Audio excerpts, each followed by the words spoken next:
Hello, আসসালামু আলাইকুম ভাই। না, অনেকে বললো যে এই মসজিদে একটা মটন নাই। হুম। আর ওই যে মাইক গুলা দিয়েছে আনোয়ার। হুম। কে দিছে? আনোয়ার আনোয়ার বললো। পাও কথা। তা তো আর আমি জানি না, তারা আমার ওই বিষয়টা জানালো আর কি। যারা জানাইছে ওরা মানুষের বাচ্চারা, কুত্তার বাচ্চারা। যাই হোক, আমার মসজিদের ব্যাপারে যে কইব ও মানুষের বাচ্চা না। না, যাই হোক, এটা হলো একটা ধর্মীয় একটা প্রতিষ্ঠান মসজিদ।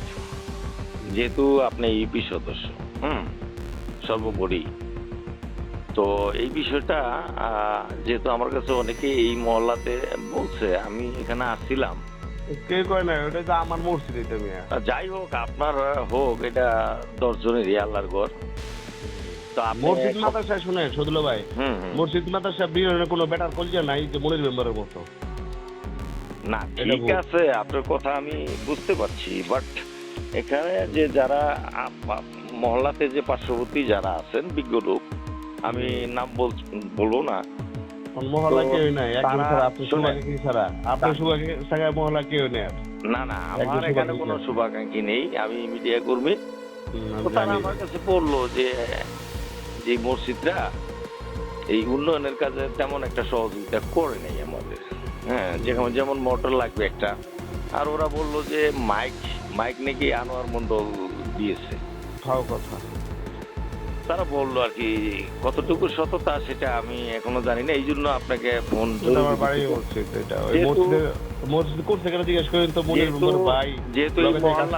যেহেতু এই মহল্লার জনগণ আপনার বিরুদ্ধে বলছে যে এই মসজিদের বিষয়ে আপনি তেমন সহযোগিতা করেন না, এটা আপনার ভাই, এইটা আপনার আজকে প্রমাণ করে দিতে হইব সদুল ভাই, আপনার সাংবাদিক হিসেবে একজন লোক যদি বলে থাকে। জি জি, বলেন। আপনি একটু বলে প্রমাণ করে দেওয়া লোক, একজন লোক যদি বলে থাকে আমার বিরুদ্ধে মসজিদে আমি কিছু। আমাদের বাইতুল আকসাম জামে মসজিদ, সুলাবাখি মোড়, আমাদের এখানে মোটামুটি নামাজ কালাম চলতেছে, কিন্তু আমাদের অনেক উন্নয়ন কাজে বাকি রয়ে গেছে। যে প্লাস্টার বাকি আছে, একটা পানির পাম্প মোটরের দরকার, হ্যাঁ, তারপরে 2টা মাইকের হরেনের দরকার, হ্যাঁ, আনুষঙ্গিক আরও অনেক কাজ আমাদের বাকি আছে। আচ্ছা, আমি দেখতে পাচ্ছি 2টা হরন আছে, কে দিয়েছে এই হরন? এই হরন 2টা দিচ্ছে হলো আপনার ওই যে আলাল চেয়ারম্যানের ভাই আনোয়ার হোসেন। আচ্ছা, আনোয়ার।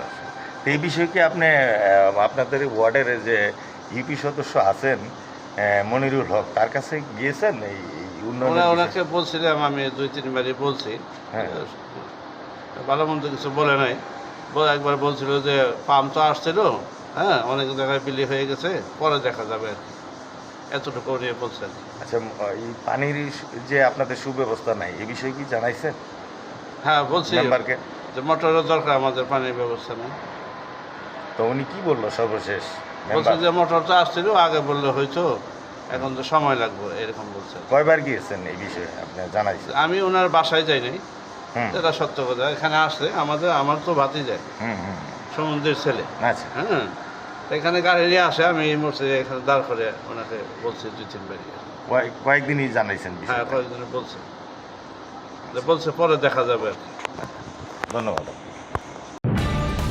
নিউজ টেক্স, দৈনিক অন্যধারা।